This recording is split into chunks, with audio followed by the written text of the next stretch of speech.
जय जोहार, जय छत्तीसगढ़। मैं अर्चना और आप देखना शुरू कर चुके हैं सनातन न्यूज़। मैं अभी रायपुर के बैजनाथ पारा में जो मुस्लिम हॉल है वहाँ मौजूद हूँ। पीछे की तस्वीरें आप देख सकते हैं। जो मुस्लिम समाज के जो लोग हैं यहाँ पर इकट्ठे हुए हैं, उनका कहना है कि जो मुस्लिम हॉल यहाँ बैजनाथ पारा में जो बनाया गया है, वहाँ का रख रखाव पिछले 25-30 सालों से यहाँ पर ना कोई व्यवस्था है, ना कोई रख रखाव है। आप स्थितियाँ देख सकते हैं। अभी भी मैं आपको दिखाना चाहूँगी कि जो लाइट के होल्डर्स हैं, आप ऊपर देख सकते हैं अपने स्क्रीन में, जो लाइट के होल्डर्स है उसमें लाइट नहीं है। बहुत सारी जगहों में पंखे नहीं है। वॉशरूम का भी मैं आपको चेहरा दिखाना चाहूँगी कि वॉशरूम की भी स्थिति जो है काफ़ी ज़्यादा ख़राब है।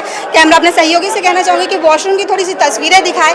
यहाँ मेल और फीमेल वॉशरूम दोनों एक साथ है और फीमेल वॉशरूम की स्थिति तो और भी ज़्यादा ख़राब है। आप तस्वीरों में देख पाएंगे कि फीमेल वॉशरूम जो है यहाँ पर, जो अभी तक यहाँ की ना कोई साफ़ सफाई है, ना कोई व्यवस्था है। लगातार 25-30 सालों से यहाँ मुस्लिम हॉल चलाया जा रहा है। चाहे वैवाहिक कार्यक्रम हो, चाहे अन्य कार्यक्रम हो, मुस्लिम समाज के लोग यहाँ का जो ये मुस्लिम हॉल को लेते हैं और कार्य करवाते हैं। लेकिन यहाँ पार्किंग की भी जो व्यवस्था है, अगर आप साफ तौर पर देखेंगे तो यहाँ मुस्लिम समाज के लोगों का कहना है कि पार्किंग की भी कोई खास व्यवस्था नहीं है। गाड़ियाँ जो है ऐसी रखी हुई है और जो यहाँ पे आप संख्या देख सकते हैं, सैकड़ों की संख्या में जो है लोग यहाँ पर पहुँचे हैं और सीधे उनसे बात करेंगे। भैया, आप लोग आज यहाँ पहुँचे हैं, क्या कुछ कारण जिसकी वजह से आप यहाँ पहुँचे? यहाँ का ये मुद्दा है मैडम कि इसके पहले की जो फाउंडर कमेटी जो चला रही है, यहाँ पे एक तो 15,000 की रकम एक बहुत बड़ी रकम होती, क्योंकि हमारे समाज को अलॉट हुआ है। ठीक है, इसके पहले एक मध्यम गति के लोगों ने यहाँ पे इसी संस्था को चलाया है। ये जो पत्थर लगा है, 3500 रुपये के चार्ज में पत्थर लगा था और ये ग्रेनाइट और ये मार्बल लगा था। 15,000 रुपये के चार्ज में आज सिर्फ पत्थर झड़ रहे हैं। जैसा वो ऊपर देखिए, ये सिर्फ झड़ रहे हैं। 15,000 रुपये लिए तो झड़ाई चालू हो रही है। तो हमारा ये कहना ये है कि जो पुरानी कमेटी थी, हम उसको यहाँ पे बहिष्कार करके एक नई कमेटी हमारे जो मोहल्ले की है, हर मोहल्ले में हर मोहल्ला चला रहा है, चाहे वो ईदगाह भाटा हो, संजय नगर हो, राजा तालाब हो, नेहरू नगर हो, मतलब जहाँ जहाँ मुस्लिम हॉल है वहाँ के लोग, वहाँ के रहवासी उसको मेंटेन कर रहे हैं। एक सिर्फ ये शहर की राजधानी, जहाँ का पॉपुलर क्षेत्र ये है और ये बहुत बड़े नाम को अफोर्ड करता है मुस्लिम हॉल, जिसके चलते आज हमारे को भी ऐसा लगता है कि हम अपने घर की शादी को यहाँ पे अगर करवाना चाहें तो इतनी सारी तकलीफ़ों का सामना करना पड़ता है, लेकिन हम रहवासी करके उसको अफोर्ड कर लेते हैं। अगर कोई बाहर का है तो बहुत सारी तकलीफ़ें आती हैं और जितना चार्जेस ले रहे हैं ना, उसके हिसाब से यहाँ पर काम नहीं होता। सबसे बड़ी है कि फैसिलिटी की सफाई सही नहीं है और दूसरा ये कि यहाँ पर पार्किंग की सुविधा नहीं है। यहाँ पूरी गाड़ियाँ बाहर खड़ी होती है, जिससे हम मोहल्ले वालों को बहुत दिक्कत परेशानी होती है। आने जाने में, हमारे घर की लेडीज़ों को आने जाने में बहुत दिक्कत थी। इसमें शासन प्रशासन भी कोई ध्यान नहीं देता। वॉशरूम लाइटों की भी स्थिति काफ़ी ज़्यादा खराब है, बहुत ज़्यादा खराब है। मतलब आप बोलने बताने की तो बात ही नहीं है। लोगों को जाना भी रहता तो हाथ दरवाजा सा रखे रहते हैं कि कोई अंदर ना घुस जाए। कुंडी तक नहीं है अंदर में। अब बदबू तो इतनी है कि नाक में कपड़ा रख के बैठना पड़ता है। कितने साल हो गया यहाँ ये हॉल को चलते? ये 16 साल से, ये जो अभी संस्था जो चला रही है 16 साल से चला रही है। 16 साल से इनके पास का कोई हिसाब का कोई अपडेट नहीं है। अच्छा, तो अभी आप लोग क्या मांग कर रहे हैं? हम ये मांग कर रहे हैं कि अगर ये आप लोग नहीं संभाल सक रहे हैं तो हम नई पीढ़ी जो है, मोहल्ले वाले हैं, जो दोनों मोहल्ले के, हमारे 2 मोहल्ला जॉइंट है आपस में, ये दोनों मोहल्ले के मिल के हम चलाना चाहते हैं। बैजनाथ पारा छोटा पारा की कमेटी मिल के, जिसमें हम उसमें रेट रखना चाहते हैं 8,000 रुपये। जो इन लोग आज 15-16 हज़ार ले रहे, हम 8,000 में वो काम करके देंगे और इससे अच्छा काम करके देंगे। क्या है मैडम, मैं ये लिखित दिखाना चाह रहा हूँ कि मैं ऐसे यहाँ से एक कार्यकर्ता भी हूँ और मैं यहाँ पे कुछ कार्य को लेके, क्योंकि प्राइवेट है मैडम, इस पर सरकारी कर्मचारी इंक्लूडेड नहीं हो सकता। ठीक है, जिसके वजह से मेरे ऊपर में नोटिस दायर की गई थी। मुझे गुंडा तत्व कहा गया था।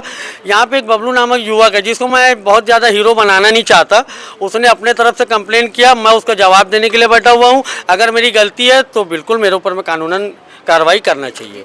तो यहाँ इस मोहल्ले के बैजनाथ पारा के कोई सदस्य नहीं है? पूरे यहाँ के जो स्थानीय रहवासी है वो एक भी सदस्य? इसमें कोई सदस्य नहीं है। जितने हैं वो सारे खत्म हो चुके हैं।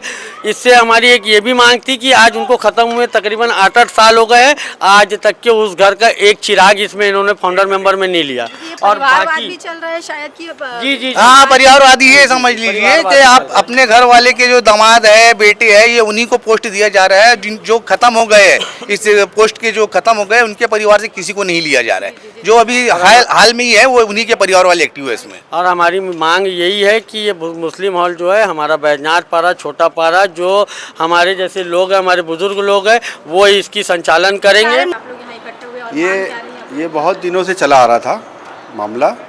मोहल्ले वासी पूरे बहुत परेशान थे यहाँ की व्यवस्था को लेके। यहाँ के जो मैनेजमेंट है उसके खिलाफ बहुत नाराज़गी थी। कई बार मोहल्ले वालों ने शिकायत की है यहाँ की कमेटी से जो बनी हुई है, बहुत बरसों से बनी हुई है। इन लोग ध्यान नहीं देते हैं मोहल्ले वालों की बातों को, और हमेशा से मोहल्ले वालों की इन लोग कभी सुने ही नहीं। यहाँ की व्यवस्था आप लोग देख चुके हो, बाथरूम का, टॉयलेट का, अंदर हॉल का 20 साल से ऊपर हो गया, नया कंस्ट्रक्शन यहाँ हुआ नहीं है। 365 दिन में 300 दिन बुकिंग रहती है, उसका कोई हिसाब नहीं है। पूछने जाओ तो बोलते हैं कि हम नहीं, आप लोग कौन होते हो पूछने वाले? अरे हम ही लोग तो, हमारे मोहल्ले में हमारा मुस्लिम हाल है तो हम ही तो पूछेंगे, और कौन पूछेगा। तो अभी आप लोगों की क्या मांग? हमारी मांग ये है कि ये पुरानी जो कमेटी है इसको डिसॉल्व करके मोहल्ले जो जिस मोहल्ले में है उस मोहल्ले के लोगों को कमेटी बना के इसको बहुत अच्छे से संचालन करने का मौका दिया जाए, ताकि ये बहुत अच्छे से, जैसे दूसरी दीगर जगह में प्रोग्राम होते हैं, पैलेस बनते हैं, ये बनते हैं, उसको बना के बहुत अच्छे से इसका मैनेजमेंट सिस्टम से किया जाए। तो ये पार्किंग और जो सजावट के जो सारे सामान हैं तो उसको व्यवस्थित क्यों नहीं रखा जा रहा है? ये सवाल आप लोगों ने सारे ये सवाल हमने लिख के दे दिए हैं, बोल दिए हैं, अभी भी दिए हैं, सुनने को तैयार नहीं होते हैं। ये हमारे नाज भाई भी हैं, आप भी बताइए कि क्या क्या यहाँ से परेशानियाँ होती है। मेन मुद्दा जो ये है मैडम कि जिस क्षेत्र में ये बना है मुस्लिम हॉल, इस मुस्लिम हॉल का संचालन इस एरिया के लोगों के अलावा दिगर लोग कर रहे हैं। तो ये सबसे बड़ा डिसइफेक्ट है इस मोहल्ले के लिए कि यहाँ के लोग जो पार्किंग की तकलीफ यहाँ पर झेल रहे हैं शादी ब्याह होने की वजह से, तो उसका जब मुद्दा उठाते हैं तो वो बाहर के लोग जो हैं वो आक्रामक हो जा रहे हैं।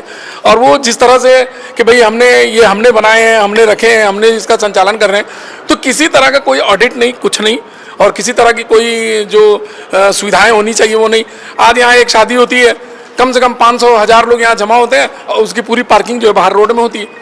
तो मोहल्ले के लोगों को इस कदर की तकलीफ हो जाती है, आने जाने वाले दिगर समाज के लोग भी आते जाते हैं, उनको भी बहुत तकलीफ है। उसका विरोध अगर हम कर रहे हैं तो ये लोग आक्रामक हो रहे हैं। और यहाँ के मोहल्ले के लोग ये चाहते हैं कि भाई ये हमारे क्षेत्र का मुस्लिम हॉल है, तो यहाँ कमेटी भी जो है, जिस तरह से ज़िले के जितने भी जगह जगह मुस्लिम हॉल हैं वहाँ पर तमाम उसी एरिया के लोग उसका संचालन करते हैं।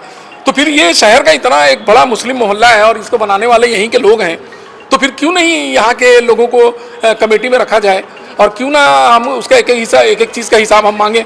तो जब हम हिसाब मांगने जा रहे हैं तो वो आक्रामक हो रहे हैं, तो ये तो गलत बात है ना कि भाई यहाँ पर। विज्ञप्ति में आप लोगों ने एक बिंदु ये लिखा है कि इस हॉल के मेंबर कौन कौन है, उनके नाम आप लोगों को चाहिए। कि आप लोगों को नाम भी नहीं पता है? इनको नाम भी नहीं पता है, कोई नाम नहीं है मैडम। इस मोहल्ले में जितने भी लोग यहाँ रहवासी हैं उसमें से एक भी मेंबर इस मुस्लिम हॉल में भी मेंबर ही नहीं है। जो हमारे क्षेत्र का एरिया है, हमारे क्षेत्र का मुस्लिम हॉल है, और वहाँ पर वहीं के लोगों के अलावा शहर के दिगर लोग उसमें, तो हम उसका विरोध क्यों नहीं करेंगे? और हमारा विरोध करने का मेन मकसद ये है कि भाई यहाँ का एक एक चीज़ का हिसाब चाहिए। आज जो यहाँ अव्यवस्था देख रहे हैं आप, इतना ना यहाँ टाइल्स सही तरीके लगी है, ना पानी की व्यवस्था है, ना बिजली होती है, ना ही किसी तरह का और दिगर जो शादी ब्याह में सुविधा दी जानी चाहिए वो नहीं दी जा रही। शादी ब्याह में महिलाओं को ज़्यादा बोलबाला रहता है, महिलाओं के लिए उनके वॉशरूम की व्यवस्था काफ़ी ज़्यादा खराब। बिल्कुल अव्यवस्थित है, आपने देखा होगा, आप बाइट अगर देखेंगे लेंगे तो उसको पता चलेगा कि यहाँ पर किसी तरह की कोई व्यवस्था नहीं है। अच्छा, दूसरी बात ये है कि कई बार यहाँ पर जो संचालन कर रहे हैं वो लोग अपना बुकिंग करते हैं, चले जाते हैं, और जाने के बाद में यहाँ जो लड़ाई झगड़ा होता है मोहल्ले वाले झेलते हैं उसको।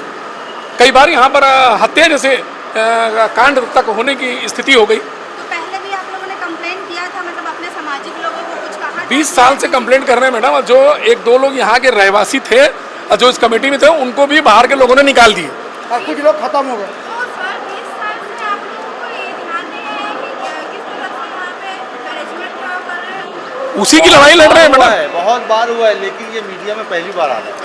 इसके पहले बहुत बार भाई कई बार ऐसा होता है ना, सामाजिक बातों का हम 2 बार चाबियाँ इनसे ली गई दूसरों के मोहल्ले, दिगर मोहल्ले में। हमारे मोहल्ले का बहुत अच्छा संचालन किए थे। ये चेकर्स जो लगाया गया था उन्हीं लोगों ने लगाया, इसको सजाया, ये लोगों ने नहीं लगाया। इसके पहले हमारे मोहल्ले वालों ने चाबी ली थी, वापस इसे छीन लिया गया। जब इन लोगों ने सजा के बहुत अच्छा कर दिए थे, वापस छीन लिया गया। तो इतना ज़्यादा प्रभाव दिया जा रहा है, कौन वो मुख्य व्यक्ति कौन है जिसकी वजह से आप इतने सारे लोग परेशान हैं? मुख्य व्यक्ति नहीं, ये लोग अब अलग अलग दीगर मोहल्लों के हैं, राजा तालाब के हैं, नया पार्क के हैं, 3-4 लोग हैं जो अपने आप को होलसेल बता करके, और वो ये चाहते हैं कि किसी तरह से एक वर्चस्व उनका कायम रहे, और उसमें उनके रिश्तेदार वगैरह जो है उनको बेनिफिट्स मिल रहा है। सीधी सी बात है मैडम, लोग बोलना नहीं चाहते हैं, लेकिन अगर आपको समाज के अगर ध्यान है कि समाज के लोगों के लिए भलाई करना चाहिए तो आप उस पद को छोड़ दें और दूसरों को मौका दें। यहाँ के नौजवान ऐसे लड़के, सोचिए हमारे इसी क्षेत्र का एक नौजवान पार्षद मेयर रहा है, तो जब उसकी बात को नहीं आप नज़रअंदाज कर रहे हो तो फिर आपको कहीं ना कहीं कोई फायदा जरूर है जो आप छोड़ना नहीं चाहते। तो क्यों नहीं छोड़ रहे हो आप? भाई दूसरों को मौका दीजिए ना। ये नौजवान है, पिछले 20 साल से काम कर रहे हैं यहाँ क्षेत्र में। हमारे भाई ये मोहिन भाई हैं, ये हमारे साथ में काम कर रहे हैं। पूरे मोहल्ले में ऐसे कई लोग हैं जो इतना बढ़िया काम कर रहे हैं, लेकिन शादी ब्याह का बुकिंग ये लोग ले रहे हैं और पार्किंग की व्यवस्था मोहल्ले वाले संभाल रहे हैं। बताइए ये ऐसा कैसे हो सकता है? हर महीने 2-2.5 लाख रुपए आता है, हर महीने 2-2.5 लाख आता है और आज 20 साल से कोई हिसाब नहीं है। मैं नाज रिजवी आर्किटेक्ट फ्रॉम रायपुर। मैं मोहम्मद साजिद खान चिंटू बैजनाथ।